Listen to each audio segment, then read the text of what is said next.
வெறும் மந்திரம் ஒரு மனுஷனோட வாழ்க்கையை மாற்றுமா? இந்த கேள்வி நீங்கள் சாதாரணமாக கேட்டுட்டீங்க. இதற்கு உண்டான பதில் என்பது பெரிய பதில் தான். மூட நம்பிக்கைகள்லாம் விட்டுடுவோம். சாமி இல்லாதவங்க சொல்கிறவங்களுக்கும் பகுத்தறிவுவாதிகள் சொல்கிறவங்களுக்கும் நான் வைக்கக்கூடிய கேள்வி, கர்ப்ப கிரகத்தில் கல்லு தான், அது கடவுள் இல்லை, கல்லுக்கு மாலை போடுறீங்கன்னு சொல்றீங்க. இறந்து போன சிலை அது மோந்து பார்க்குமா? நான் பண்றது மூட நம்பிக்கைன்னா நீங்க பண்றது ரெட்டை வேஷம் இல்லை. அதனாலதான் அந்த காலத்து ராஜா எல்லாம் கோவிலை கட்டி விட்டாங்க, டாஸ்மாக கட்டல. டாஸ்மாக் கட்டி விட்டுருந்தாங்கன்னா வருமானம் பயங்கரமா பார்த்துலாம். ஆனா ராஜா அதை செய்யல. இங்க இருந்த அத்துணை ராஜாக்களும் பைத்தியக்காரன். அப்போ நான் இப்ப உள்ள மன்னர்களை பத்தி பேசுறேன். இந்த பக்கம் இருக்க கேட்பாங்க, சரி நீ சொல்ற மாதிரி கடவுளா இருக்கட்டும், என் பிரச்சனையை சொன்னா சரியாயிடுமான்னு கேட்கறாங்க. கடவுள் இல்லைன்னு சொல்பவர்கள் தான் அதிகமா கோவிலுக்கு போறாங்க, வீட்டுல சாமி வச்சிருக்காங்க. இது உலகத்துக்கு தெரிஞ்ச உண்மை. அதை தான் நான் சொல்றேன். நான் ப்ராக்டிக்கலாக தான் பார்க்குறேன். எதையுமே அதோட தன்மையோட தான் பார்ப்பேன். பயாஸ்டாக இருக்க மாட்டேன். ஏன் நீங்கள் பயாஸ்டாக இருக்கீங்க? ஆனால் இதுவும் மந்திர சொற்களை எப்படி சார் கனெக்ட் ஆகுது? இது டாப்பிக்கை டைவர்ட் பண்ணுறது.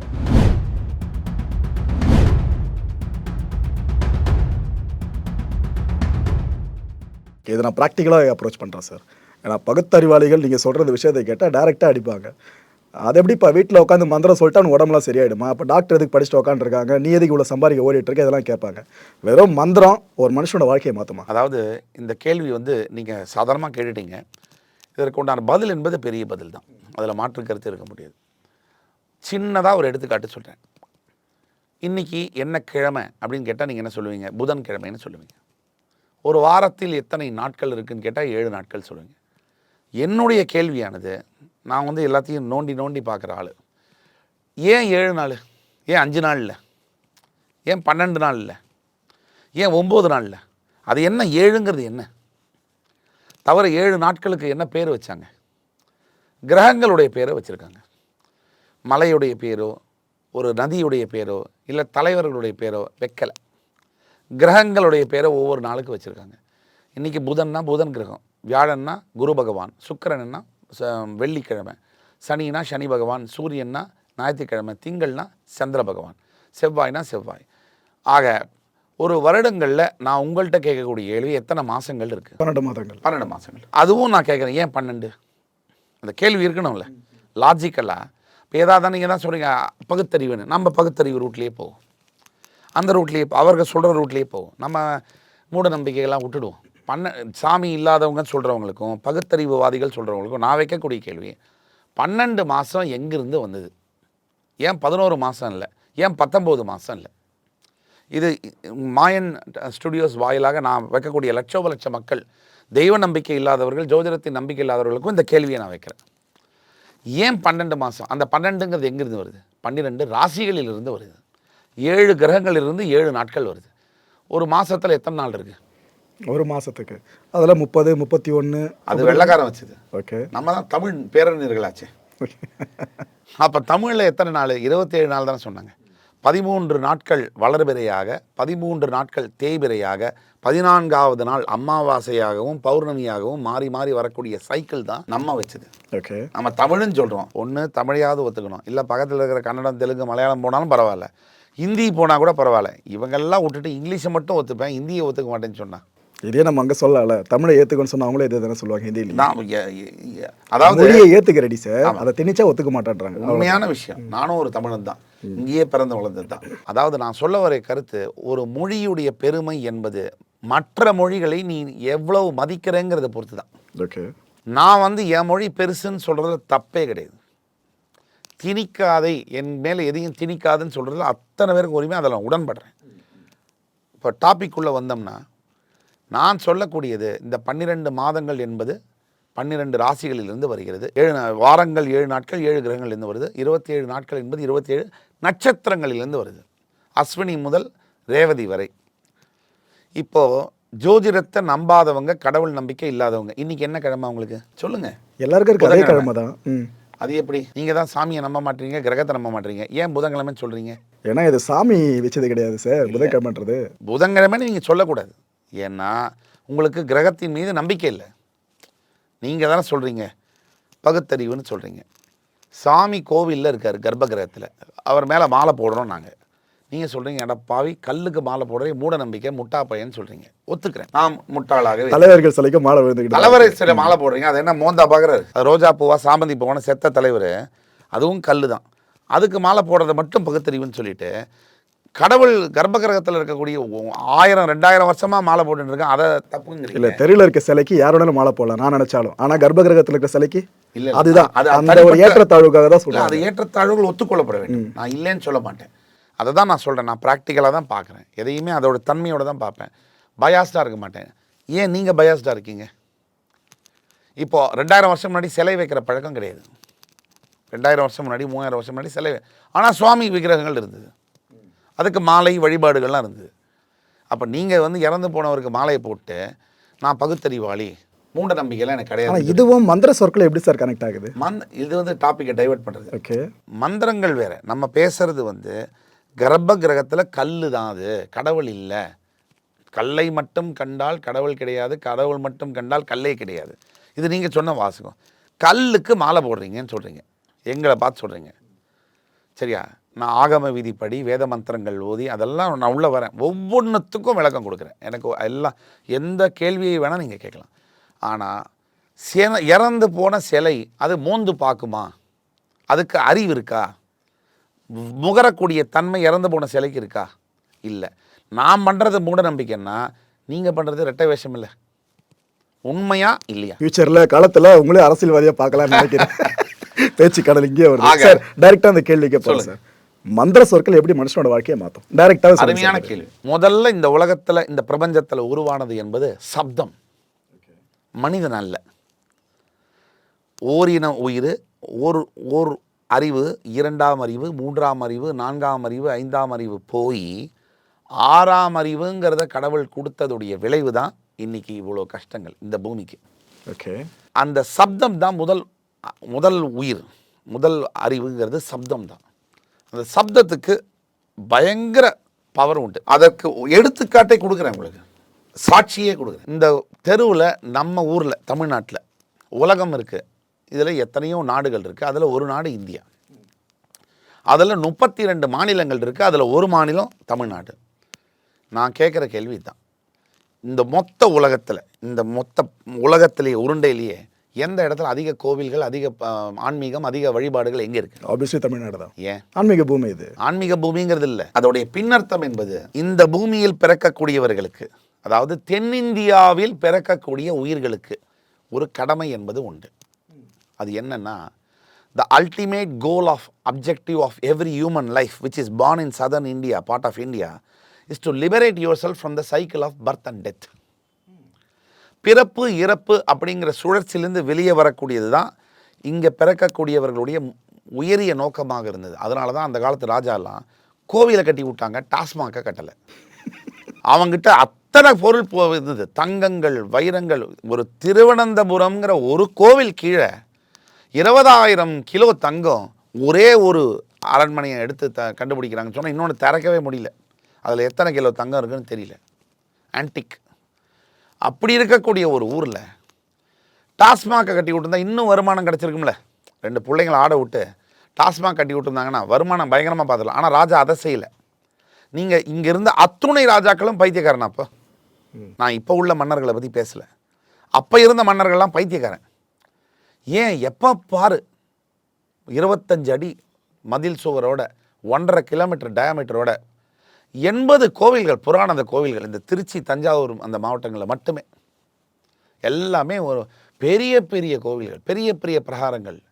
அவன் பைத்தியமா? இருந்திருக்க வாய்ப்பே இல்லை.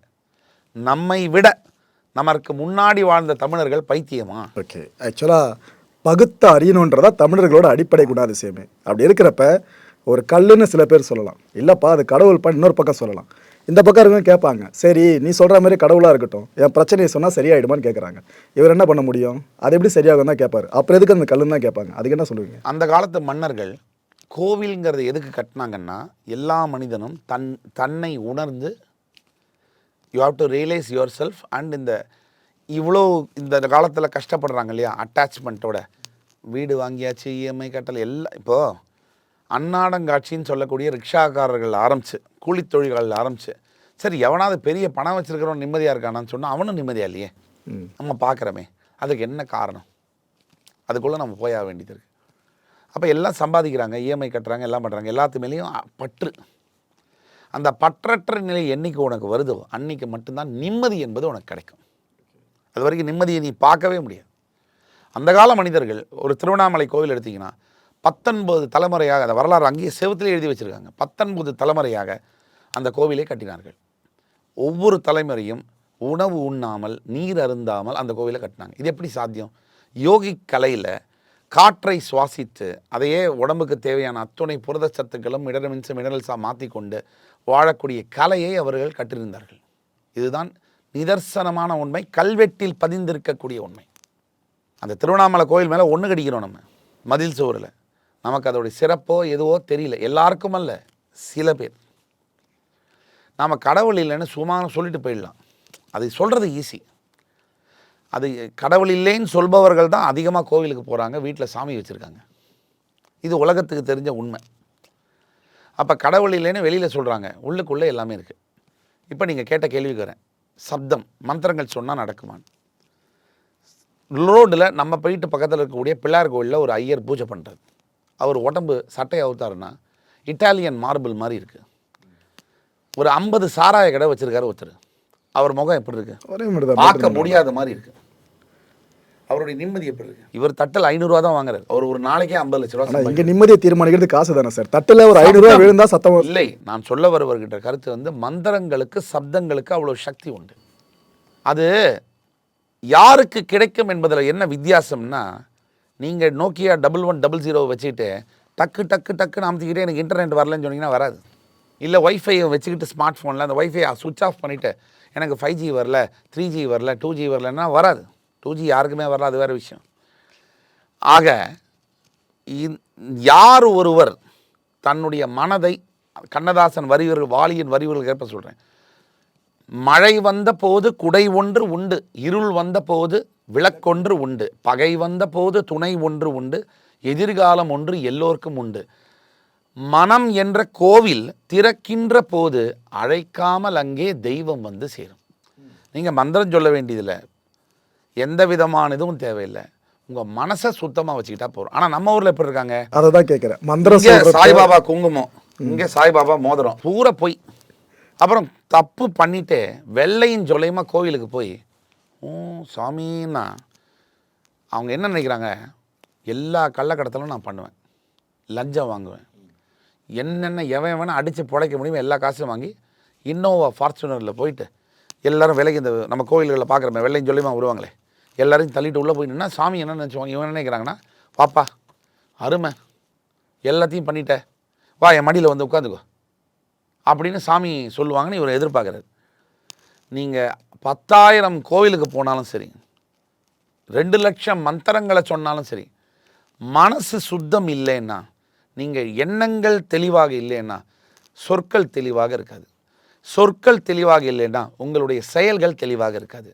அப்போ எண்ணம், சொற்கள், செயல்கள் தெளிவாக இல்லைன்னா வாழ்க்கை தெளிவாக இருக்கவே முடியாது.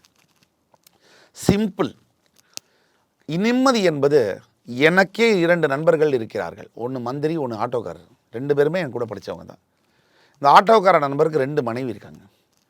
அவர் இந்த பக்கம் ஒரு 300 ரூபா, அந்த பக்கம் ஒரு 300 ரூபா டெய்லி கொடுத்துட்டு ஒரு கட்டிங்கை வாங்கி போட்டு இளையராஜா பாட்டும் போட்டு ராஜா மாதிரி வாழ்கிறான். இந்த மந்திரி நண்பரும் தினமும் எப்போ இடி வருவாங்க, எப்போ பிடி வருவாங்கன்னு சொல்லி அவர் தினப்படி செத்து பிழைச்சிக்கிட்டு இருக்காரு. இதில் யார் ஜெயிச்சு நல்லபடியாக வாழ்கிறது?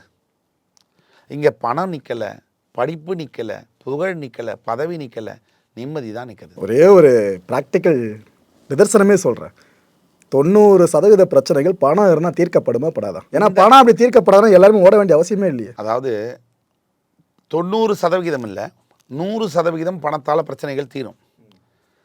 1000 பிரச்சனையை அது கொண்டும் வரும்.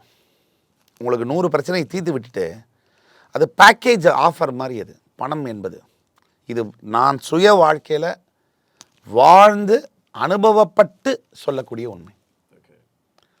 பணம் நான் இல்லாத காலத்தில், நான் ஒரு சாதாரண அரசு மேல்நிலைப் பள்ளியில் தான் படித்தேன். 100 மாணவர்கள் என்னுடைய செக்ஷனில் கீழே தான் உட்காந்து படிக்கணும், மஞ்சள் பையை மடியில் வச்சுட்டு தான் படிக்கணும். அப்போ வெளிநாடுகளில் பிஸ்னஸ் கிளாஸில் எமிரேட்ஸ்லேயும் பயணம் பண்ணியாச்சு, 7 ஸ்டார் ஹோட்டல், நீங்கள் சொல்லக்கூடிய அத்தனை உலக அதிசயங்களையும் பார்த்தாச்சு, பணம், காசு, பேர், புகழெல்லாம் பார்த்தாச்சு. இந்த பணம் வந்தது உண்மை தான், வசதிகள் வந்தது உண்மைதான். ஆனால் அப்போ இருந்த நிம்மதி இல்லை. அதற்கு காரணம் பணம் என்பது ஒரு பேக்கேஜ். உங்களுக்கு 100 பிரச்சனைகளை சரி செய்து விட்டு 1000 பிரச்சனைகளை கொண்டு வந்து சேர்க்கும். நீங்கள் பிரச்சனை தீர்ந்துருச்சுன்னு இதில் பார்க்கும்போது அப்படியே உங்கள் மைண்டெல்லாம் கவர் ஆகிருக்கும் பல பிரச்சனைகளால். அப்போ தான் உங்களுக்கு ஒரு உணர்வு வரும். இது வாழ்ந்து பார்த்து சொல்லக்கூடிய உண்மை. Okay okay okay sir. ஒரு உணர்வு வரும், ஐயோ இந்த பணமே வேணாம். நான் கூட பல ஆண்டுகள் நினச்சி வெயிட் பண்ணிகிட்டு இருக்கேன். துண்டை கட்டிட்டு திருவண்ணாமலையில் போய் உட்காந்துடலாம். எதுக்கு இவ்வளோ இது? எதுவும் ரமண மகரிஷி ஆசிரமத்தில் தினமும் மரகதலிங்க அபிஷேகம் நடக்குது, அண்ணாமலையார் தரிசனம், 3 உண்டை கட்டி அருமையாக ராஜா மாதிரி வாழ்ந்துடலாம். ஐடியா இருக்கா சார் உங்களுக்கு? கண்டிப்பாக இருக்குது. இன்னும் எவ்வளோ வருஷத்தில்? மேக்ஸிமம் ஒரு 5 முதல் 6 வருஷத்துக்குள்ளே அங்கே உங்களை பார்க்க முடியும். ஆமாம். சிறப்பு சார். இந்த ஆசைன்றதான் பிரச்சனையாக இருக்குது. ஏன்னா ஆசையே படம் வந்தால் கடவுள் ஆகிடுவாடு. அதுதான் இப்போ நடக்க மாட்டேது. ஆசைப்பட வேண்டும். இந்த வாழ்க்கையில் வாழறதுக்கு ஆசைப்படணும். பழைய புராணத்தில் கூட ஒரு குட்டி கதை, நம்ம ஊரில் தான் குட்டி கதை ஃபேமஸ் ஆச்சே, நம்மளும் சேர்த்து விடுவோம் அந்த கிளப்பில். ஆக ஒரு மிகப்பெரிய அரசன், அந்த அரசன் வந்து பல நாடுகளில் போர் தொடுக்கிறான். இவன் போர் தொடுக்கக்கூடிய அத்துணை நாடுகளையும் கைப்பற்றுகிறான். தோல்வி என்பதே பார்க்கவில்லை. நினைச்ச பெண், நினைச்ச காசு, நினைச்ச ரத்தனங்கள், போர்க்காசுகள். இவனுக்கு ஒரு 32 ஆண்டு வயசு வருது. வெறுத்துடுறான். ஒரு 17-18 வயசில் போர் போனவன் என்னடா ஒருத்தனுக்கு வந்து வாழ்க்கையில் வந்து நினச்சதெல்லாம் நடக்குது, பொண்டாட்டி சொன்னதெல்லாம் கேட்குறா, நடக்காதது அதெல்லாம் நடக்குது, நினச்ச நாடெல்லாம் கிடைக்குது, பேர் புகழ் ராசி பணம் கௌரவம் எல்லாருக்கும் இவனை கண் நடுங்கிறாங்க. எல்லாம் இவனுக்கு திகட்டி போயிடுது. ஒரு நாள் சாயங்காலம் உட்காடுறான். அடுத்தது என்ன பண்ணுறதுன்னு தெரில. ஏன்னா எல்லாம் ஜெயிச்சாச்சு, எல்லாம் பார்த்தாச்சு, அடுத்தது என்ன லைஃப்பில்? இதை கற்பனை செய்து பாருங்கள். இந்த மனோநிலை, எனக்கு 10,000 கோடி வேணும், 1 லட்சம் கோடி வேணும், 10 லட்சம் கோடி வேணும், ஏன் 1 லட்சம் 1 லட்சம் கோடி வேணும், எல்லாம் கிடச்சிருச்சு. அப்புறம் இந்த உலகமே நீ தான் சொந்தம் அப்படின்னா கூட அந்த அப்புறம் என்ற கேள்விக்கு, அந்த மனோநிலைமைக்கு வந்து அது ஒரு விபரீதமான ஒரு மனோநிலைமை. அது சரியாக பாசிட்டிவாக அந்த மன்னனுக்கு என்ன ஆகுதுன்னா, என்னென்னு புரியல, என்ன செய்யலாம்னு நினைக்கிறான்னா, ராஜகுருவை கூப்பிட்றான். கூப்பிட்டு, ஐயா நீங்கள் தான் வழிகாட்டணும், எனக்கு ஒன்றுமே புரியல, நான் போன இடம்லாம் ஜெயிச்சிட்டேன், நினச்ச பொண்ணெல்லாம் அனுபவிச்சிட்டேன், நினச்ச மதுவெல்லாம் குடிச்சிட்டேன், நினச்ச ரத்தனங்கள்லாம் சம்பாதிச்சிட்டேன், காசு பணம் பொருள் எல்லாத்தையும் பார்த்துட்டேன், எனக்கு வெறுப்பாக இருக்குது அப்படிங்கிறான். புரியலங்கிறான், திகட்டுதுங்கிறான். ஓகே, நீ என்ன பண்ணுற, ஒரு நம்ம பிச்சைக்காரன் படத்தில் வந்த மாதிரி ஒரு 100 நாள் போய் பிச்சை எடுத்துகிட்டு வான்னு சொல்கிறார். அப்போ இந்த ஊரில் எடுக்கக்கூடாது, நீ இதுவரைக்கும் ஜெயிக்காத, உன்னை யாரென்றே தெரியாத ஊருக்கு சென்று பிச்சை எடுக்கணும். அவர் 10 நாடுகள்லாம் தாண்டி எங்கேயோ ஒரு இடத்துல போய் பிச்சை எடுக்க ஆரம்பிக்கிறான் கோவிலில் உட்காந்து. அப்படியே அண்ணன் காவி உடையில் உட்காந்துருக்கான். ஒரு நாய் வருது, அதுக்கு ஒரு திருவோடில் வச்சு சாப்பாடு போடுறான், கொம்பு ஒன்று வச்சுக்கிறான். திடீர்னு ஒரு நாள் ராத்திரி விடிய காலையில் 2 காவலாளி வந்து அவனை அரெஸ்ட் பண்ணி கூட்டிட்டு போயிடுறாங்க. அந்த ஊர் ராஜாப்புக்கு முன்னாடி போய் நிற்க வைக்கிறான். என்ன ஏதுன்னு புரியல. அவன் சொல்கிறான், நீ வந்து திருடிட்ட, கோவிலில் இருக்கிற சிவன் லிங்கத்தில் இருக்கிற வைர அட்டிகையை திருடிட்ட. நானா? இப்படி சிரிக்கிறான். நான் திருடினேண்ணா? அவன் சொல்ல விருப்பம் இல்லை அவன் யாருன்னு. அப்போ சொல்லும்போது மனசுக்குள்ளே நினைக்கிறான், யாதொன்று அறியுமே பராபரமே, இது இந்த ஜென்மத்தில் செய்த பாவம் இல்லை, இது வேறு ஏதோ ஜென்மத்தில் செய்த பாவம் இப்போ தொட்டிக்கிட்டு இருக்கு. அதோட இதை நீங்கள் என்ன சொல்கிறீங்கன்னு நான் ஒத்துக்கிறேன், நான் சிறைச்சாலைக்கு போகிறேன், நான் அவனுக்கு வந்து தூக்கு தண்டனை கொடுத்து இது பண்ணுறாங்க. மறுநாள் காலையில் இறைவன் அவருடைய ராஜாவுடைய கனவுல வந்து சொல்கிற, சொப்னத்தில் வந்து சொல்கிற, இந்த மாதிரி இல்லைப்பா இவன் பெரிய மகாராஜான்னு. அவனை கூப்பிட்டு கேட்டால் அவன் அப்போ தான் தெரியுது இவன் இவ்வளோ பெரிய மகாராஜான்னு. இப்படியான நடந்த உண்மையான விஷயங்கள் பலது இருக்குது. ஆக உங்கள் கேள்வி வந்து இதுதான் பதில். ஓகே, ஆனால் இது மற்ற மதங்களே இருக்குல்ல சார். ஜீசஸ் ஒரு கணத்தில் அரைஞ்சா மறு கணத்தை காட்டுன்றாரு, அவர் படாத துயர். இப்போ உள்ள ஜீசஸ் 2 கணத்தையுமே அரையிறங்கிறாரு. இப்போ உள்ள இது வந்து மாறி போச்சு. ஏன்னா வலுக்கட்டாயமாக சில விஷயங்கள் செய்கிறதும் பிற இது செய்கிறதும் பல இது போயிட்டுருக்கு. அதனால் இப்போ வந்து நிறைய எல்லா மதத்துலேயும் மாறி இருக்குது, அந்த மதத்துலேயும் மாறி இருக்குது. நான் வந்து ஒரு ஜீசஸ் என்பவர் பெரிய பெரிய மகான் தான். நீங்கள் வந்து மெக்கா வரலாறுக்குள்ளே போனீங்கன்னா அந்த இதை சுற்றி வராங்க பிரகாரம். அவங்களுடைய மதத்தில் பிரகாரம் என்பது கிடையாது, எது சுற்றி வருவது என்பதே கிடையாது அவங்கள்ட்ட. காபா சுத்தாது. அது ஏன்னா உள்ள லிங்கம் இருக்குது அப்படின்னு சொல்லப்படுது. இதுதான் உண்மை. இது வரைக்கும் ப்ரூவ் பண்ணலையே சார். அது ப்ரூவ்ங்கிறது எப்படின்னா, இப்போ எனக்கு வேணுங்கிறத நான் ப்ரூஃப்னு ஒத்துக்குவேன். இது மனிதனுடைய மனது சார்ந்தது. எனக்கு வேணாங்கிறத பல சான்றிதழ்களை இடிச்சாச்சு, பல சான்றிதழ்களை வந்து அழிச்சாச்சு. அப்போ எப்படி ப்ரூவ் பண்ண முடியும்? இப்போ நான் சொன்னேன் உங்களுக்கு, ஜோதிடம் இல்லைன்னா டைம் ஆர்கனைஸே பண்ணியிருக்க முடியாது. கிரகங்கள் வார நாட்களாக, ராசிகள் மாதங்களாக, 5வது மாதம் ஏன் சுடுதுன்னு நான் கேட்குறேன்.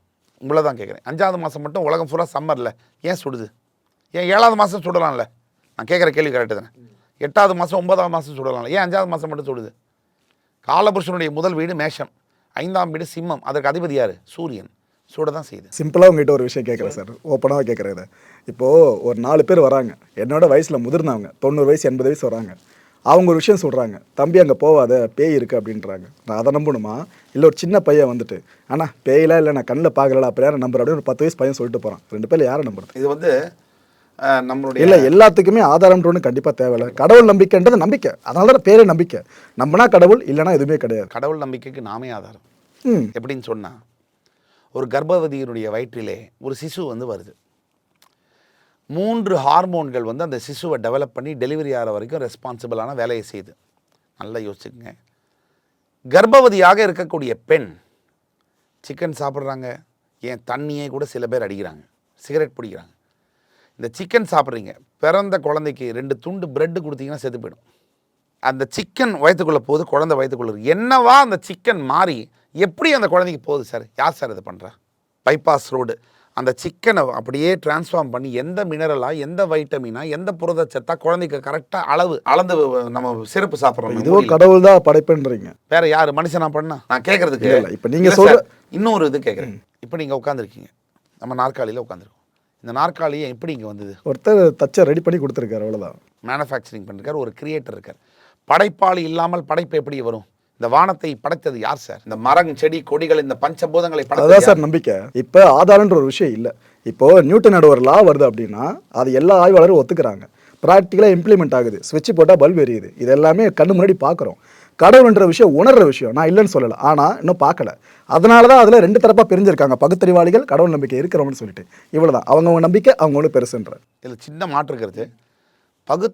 அறிவுன்னு சொல்கிறாங்க, தொகுத்து அறிவது அறியே இல்லையா? கண்டிப்பாக பகுத்தறிவது அறிவியல். அது என்ன பகுத்தறிவு? எனக்கு புரியல. அறிவுங்கிறது ஒன்று தான். அது எப்படி 35 அறிவு இருக்கான்னு? இல்லை, அறிவுங்கிறது ஒரே அறிவு தான். காண்பது யாவையும், கேட்பது யாவையும், பார்ப்பது யாவையும் உண்மை என அறிந்து உணர்வது. கடவுள் இருக்காங்கிறதுக்கு 500 உதாரணம் கொடுத்துட்டேன். ஒரு எக்ஸாம்பிளுக்கு, ஒரு வீடு நீங்கள் வாங்குறீங்க 500 கோடியில். அந்த வீடு இல்லாமல் உயிரோடு இருக்க முடியுமா? இருக்க முடியாது. இருக்கலாம். ஒரு கார், போர்ஷே கார் வாங்குறீங்க, ரோல்ஸ் ராய்ஸ் கார் வாங்குறீங்க 8 கோடியில். அந்த கார் இல்லாமல் இருக்க முடியுமா? முடியாது. இருக்கலாம். மூச்சு காற்று இருக்கலாம், அது ஃப்ரீயாக தானே கிடைக்குது. அதுவும் இப்போ கடவுள் தான் சொல்கிறீங்க. நீங்கள் நம்பாதீங்கிறேன். நான் என்ன சொல்கிறேன்னா, மூச்சு காற்று அனைத்து மக்களுக்கும் ஃப்ரீயாக 24/7 சப்ளை இருக்கா இல்லையா? அது இல்லை, அது விலையற்ற ஃப்ரீயாக கிடைக்குது. அது இல்லைன்னா உயிர் இருக்க முடியாது. அதுவே உங்களுக்கு ஃப்ரீயாக கொடுக்குது. இதில் நீங்கள் இந்த மாதிரிலாம் செய்வீங்கன்னு சொல்லிட்டு தான் ஆண்டவன் என்ன பண்ணிட்டான், மூச்சு காற்றை ஃப்ரீயாக கொடுத்துறான். இல்லை, அதையும் பிடிச்சிட்டு பாட்டிலில் போட்டு, தண்ணி என்னைக்கு பாட்டிலில் போட்டிங்களோ, சென்னையில் உங்களோட ஜென்ரேஷன் தெரியுமா தெரியாது இல்லை சார், அந்த பாட்டில் அடைச்சி விற்கிறவங்களே கடவுள் நம்பிக்கை இருக்கிறவங்க தான். இல்லை, நான் சொல்கிறேன், சென்னையில் நான் வளர்ந்த ஜென்ரேஷனில் சொல்கிறேன். நாங்கள் தண்ணி பாட்டில்லாம் பார்த்ததில்ல, பம்பில் தான் தண்ணி குடிப்போம். வாட்டர் பாட்டிலுக்குள்ளே என்னைக்கு தண்ணி வந்ததோ அப்படியே பாருங்கள், அடுத்த ஷார்ட் கே பாலச்சந்தர் மாதிரி ஏரி, குளம், கூட்டு, விதை எல்லாம் மிஸ்ஸிங்கு, காணாமல் இல்லை. என்னைக்கு மெட்ராஸில் வாட்டர் பாட்டில் வந்துச்சோ உடனே அடுத்ததெல்லாம் காணும்.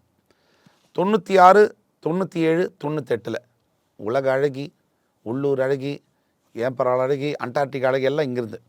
அப்படின்னா அவங்க என்ன சொல்கிறாங்க, அதுக்கு முன்னாடி யாருமே இங்கே அழகாக பிறக்கலை, அதுக்கு அப்புறமும் அழகாக பிறக்கலை. உண்மைதான் நான் சொல்கிறது, மறுக்க முடியுமா? இப்போ வெளிநாடுகளிலிருந்து இங்கே கொண்டு வந்து காஸ்மெட்டிக்ஸும் குப்பையை இறக்கிறதுக்காக இங்கே உள்ள அருக்காணியும் அம்புஜத்தையும் அழகுன்னு சொல்லி போட்டுட்டு நீ நல்லா இங்கே உள்ள இப்போ பசங்களாம் என்ன பண்ணுது, அந்த 98லேருந்து பூரா ஒன்று மையை போட்டு சுற்றிட்டு இருக்கு.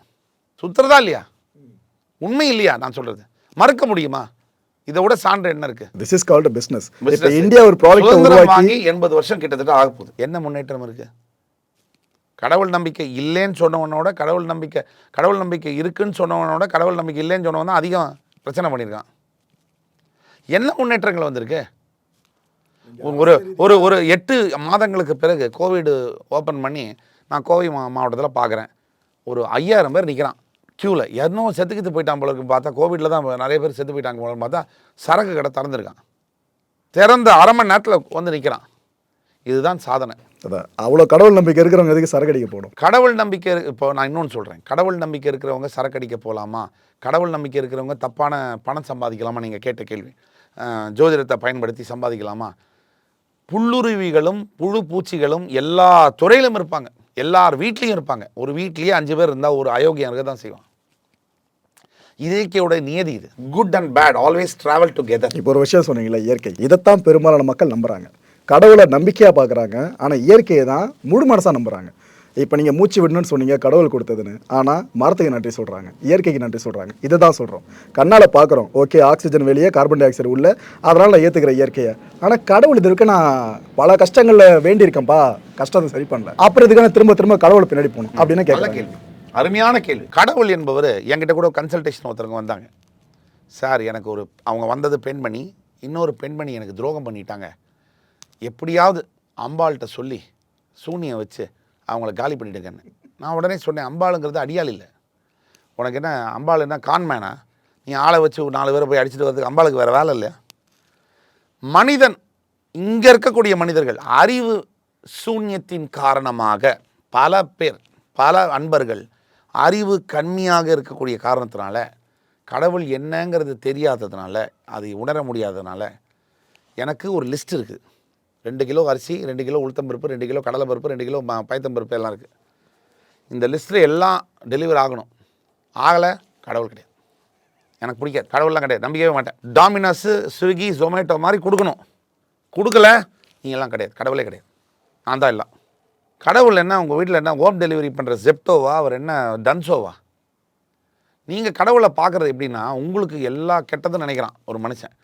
அந்த பிள்ளைய உஷார் பண்ணணும், இந்த பொண்ணை கல்யாணம் பண்ணணும், கல்யாணம் பண்ணிட்டு இந்த பொண்ணோட சுற்றணும், அது எப்படியாவது நிறைவேறணும், கடவுளே என்ன இல்லைன்னா கடவுளே கிடையாதுங்கிறான். வேலையே செய்யாமல் இருக்கா இல்லையா? நீங்கள் ஒரு சாப்பிட காசு இல்லை, ஒரு வேலை 15,000 சம்பளத்துக்கு கொடுக்குறீங்க, வரான் வேலை செய்கிறானா? அன்றைக்கி என்ன செய்கிறான்? உங்களை எப்படி எப்படிலாம் ஏமாற்றலான்னு பார்க்குறான். அப்போ கடவுளை உனக்கு வாய்ப்பு கொடுத்தால சாப்பிட்றதுக்கு, அவன் என்ன நினைக்கிறான்?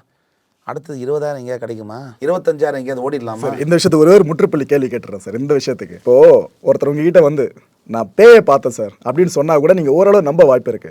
அதே நம்பர் உங்ககிட்ட வந்து நான் கடவுளை பார்த்தேன்னு சொன்னா நீங்க நம்புவீங்களா? கடவுளை பார்க்க வேண்டியது அவசியமே இல்லை. கண்ணாடியில் பாருங்கள் கடவுளை. நான் கலர் ட்ரெஸ்ஸு போட்டிருந்தா கூட கிட்டத்தட்ட சாமியார் தான். இந்த உடை அணிந்து தான் துறவு வாழ்க்கையில் இருக்கணுங்கிற அவசியம் இல்லை. தெளிவு இருந்தாலே இருக்கலாம். அப்போ கூடிய சீக்கிரம் திருவண்ணாமலையில் உங்களை பார்க்கலாம். தெளிவு இருந்தாலே இருக்கலாம். தெளிவு தான் முக்கியம். நீங்கள் உங்களுடைய ஆடை உடை இதெல்லாம் ஒரு வழியில் நேர்த்தியில் இருக்குதுன்னு சொன்னால், இப்போ ராமகிருஷ்ண பரமஹம்சர் இருந்தார். பெர்னார்ட் ஷா அவரை சந்தித்தார். மீட்டிங் நடந்தது. பெர்னார்ட் ஷா, ஓகே, நீ யாருன்னு கேட்டார். பெர்னார்ட் ஷா, அது உன் பேர், நீ யாருன்னு கேட்டார். ஐம் பிக் சயின்டிஸ்ட், தத்துவ ஞானி, நான் பெரிய இது அப்படி இப்படிலாம் சொன்னேன். அதெல்லாம் நீ படித்த பதவி பட்டங்கள், நீ யாருன்னு கேட்டார். 6 கேள்விக்கு அப்புறம் அந்த ஆளுக்கு பதில் தெரியல. 6 ஹைரார்கி டவுன் வந்தோடனே சரண்டர். ஐயா, உண்மையிலே தெரியல நான் யாருன்னு, அதை கண்டுபிடிச்சிட்டு வா, உங்கள்கிட்ட நான் பேசுகிறேங்க. இப்போ விபூதி வைக்கிறோம், என்ன குறை என்பதை நான் சுட்டி காட்டுகிறேன். சாமி இல்லை சாமி இருக்குங்கிற தர்க்கத்துக்குள்ளே போகிறதுக்கு முன்னாடி இந்து மதத்தில் இருக்கக்கூடிய அனைத்து அன்பர்களுக்கும் நான் சுட்டி காட்டுகிறேன். விபூதி வைக்கிறோம், அவனுக்கே என்னன்னு தெரியலையே, விபூதி சொல்லித்தர விட்டுட்டாங்களே. காமம், குரோதம், மதமாச்சரியம் 3 தான் முக்கியம் வாழ்க்கையில் ஜெயிக்கிறதுக்கு. இதை ஜெயிச்சா வாழ்க்கையை ஜெயிக்கலாம். ஆனால் சில ஆண்டவர்கள் சொல்றது வேற மாதிரிலாம் இருக்கு. இருக்கிற வரைக்கும் எல்லாருக்கும் உதவி பண்ணுப்பா, ஏன்னா நீ செத்ததுக்கு அப்புறம் வெறும் சாம்பல். அதெல்லாம் தத்துவங்கள். தத்துவங்களுக்கும் அடிப்படை யதார்த்த வாழ்க்கையை ஊற்றியது தத்துவங்கள். இதுதான் சார் எங்களுக்கு இடிக்குது. இப்போ தத்துவங்கள்னு சொன்னா கூட இந்த விஷயம் இருக்கு பாருங்க, சாவர வரைக்கும் மற்றவங்க உதவி பண்ணு, செத்தா சாம்பல் தான் அப்படின்ற தாட் ஒருத்தனுக்கு போயிட்டாலே அவன் எல்லாத்தையும் நல்லது செய்வான். அவன் மூலமா 4 பேர் பொழைக்கிறான், உயிரோடு இருக்கிறான். ஆனா நீங்க சொல்ற 3 விஷயங்கள் இருக்குல்ல, இதனால யாருக்கு என்ன பிரயோஜனம்? இந்து மதத்தில் இருக்கக்கூடிய ஒவ்வொரு செயலும் ஒவ்வொரு கோட்பாடுகளும் ரொம்ப ரொம்ப அர்த்தமானவை. இந்து மதம் அறிவியல் சார்ந்ததுன்னு யாராவது சொன்னாங்கன்னா செம கடுப்பாயிடுவேன். இந்து மதம் அறிவியலுடைய தாத்தா தான் இந்து மதம். அறிவியல் இந்து மதத்தோட மார்க்கம். இந்து மார்க்கத்தை சனாதன தர்மம் கொள்ளு பேரன் தான் இந்த அறிவியல். இல்ல, சனாதன தர்மமே இப்போ இல்லைன்னு இருக்காங்க. அது வேற விஷயம், அதுக்குள்ள நான் போல, அதை நான் தனியாக ஒரு இதை வச்சுப்போம். அதாவது என்னன்னா, இந்த விபூதியை வைக்கக்கூடிய காரணம் இந்த இடத்துல கண்ணாடியில் நீங்கள் பார்க்கும்போது என் உடலானது ஸ்தூலமானது ஒரு நாள் சாம்பலாக தான் ஆக போகுது. அதனால் எனக்கு கர்வம் வேணாம், ஈகோ வேணாம், எனக்கு எது மேலேயும் அளவுக்கு அதிகமாக பற்று வைக்காதேன்னு சொன்னான். பற்று வைக்காதேன்னு சொல்லலை, தாமரை மேலே இருக்கிற தண்ணி மாதிரி வாழ கற்றுக்கணும். அதுதான் டெக்னிக் ஆஃப் லிவிங். அது இல்லைன்னு சொன்னால் எல்லா துன்பத்தையும் எப்பேற்பட்டவராக இருந்தாலும் அனுபவித்தே தீர வேண்டும். அமெரிக்க ஜனாதிபதியான ட்ரம்ப் அனுபவிக்கவில்லையா? இன்னும் அதோட பெரிய ஆள் இருக்காரா? எவ்வளோ ஸ்போர்ட்ஸ் பர்சன் சச்சின் டெண்டுல்கர் அனுபவிக்கல? ஆனால் நெகட்டிவாக அனுபவிச்சார். நிறைய அனுபவிச்சிருக்காங்க. அதுதான் சொல்கிறேன்.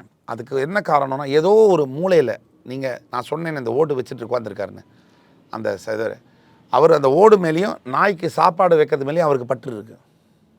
அந்த ஓடு மேலேயும் கொம்பு மேலேயும் நாய்க்கு சாப்பாடு வைக்கிறது மேலேயும் அவருக்கு பற்று இருக்கு. பற்றற்ற நிலையிலேருந்து உங்கள் மேலேயே உங்களுக்கு பற்று இருக்கக்கூடாது. ஒரு சித்தர்கள் இன்னைக்கும் கொல்லிமலையாக இருக்கட்டும், மலைகளாக இருக்கட்டும், சித்தர்கள் இருக்காங்க. சாக்கடை தண்ணியை உறிஞ்சி குடிக்கிற சித்தரெல்லாம் நான் ஹிமாலயாஸில் பார்த்துருக்கேன். கையிலேருந்து பேர் பாடியாக -6 டிகிரி ஸ்னோவில் உள்ளிருந்து எழுந்து வர நான் கேதார்நாத்தில் பார்த்துருக்கேன். நான் போய் காலை விளக்கு பார்க்க கூட மாட்டாங்க. ஏன்னா அவர்களுடைய நல்ல விஷயம் தெரிஞ்சவங்களுக்கு அது மற்றவங்களுக்கு பேசணுங்கிறது. இங்கே இருக்க சாமியார் கல்ல வந்தீங்கன்னா மொத்த சொத்தியாக ஆட்டையை போட்டிருப்பாங்க. அதான் சொல்கிறேன். அதனால் எல்லா மதத்துலேயும் எல்லா இடத்துலையும் தவறுகள் என்பது உண்டு. நான் இந்து மதம் அப்படியே ஃபுல் ப்ரூஃப் அப்படின்னு சொல்ல மாட்டேன். இந்து மதம் ஃபுல் ப்ரூஃப், அதில் இருக்கக்கூடிய நபர்கள் ஃபுல் ப்ரூஃபாக இருக்க முடியாது. ஏன்னா மார்க்க நம்பிக்கைகளை கொண்டு போகிறது அந்த மார்க்கத்தை சேர்ந்தவங்களாம்.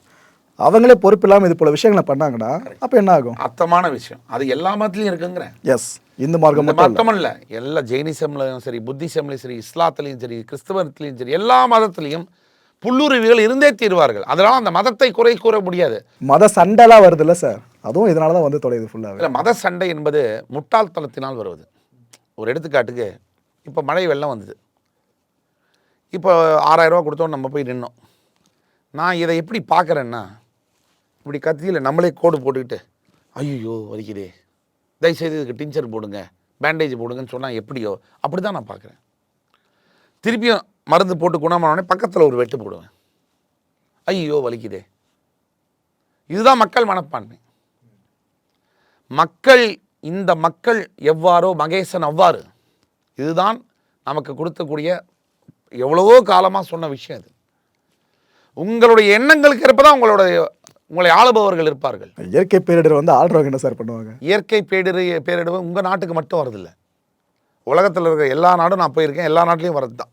இதை விட 50 மடங்கு இயற்கை பேரிடர்கள் வரக்கூடிய யூஎஸில் ஒரு ட்விஸ்டர் வந்ததுன்னா 18 மாடி கட்டடத்தை தூக்கிட்டு போய் ஒரு 20 மைல் தாண்டி கொண்டு போய் போட்டுரும்.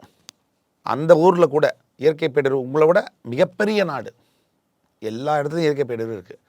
இங்கே இயற்கை பேரிடரை விட செயற்கை பேரிடர் என்பது அதிகம்.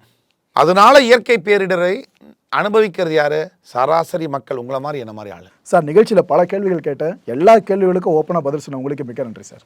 மிக்க நன்றி.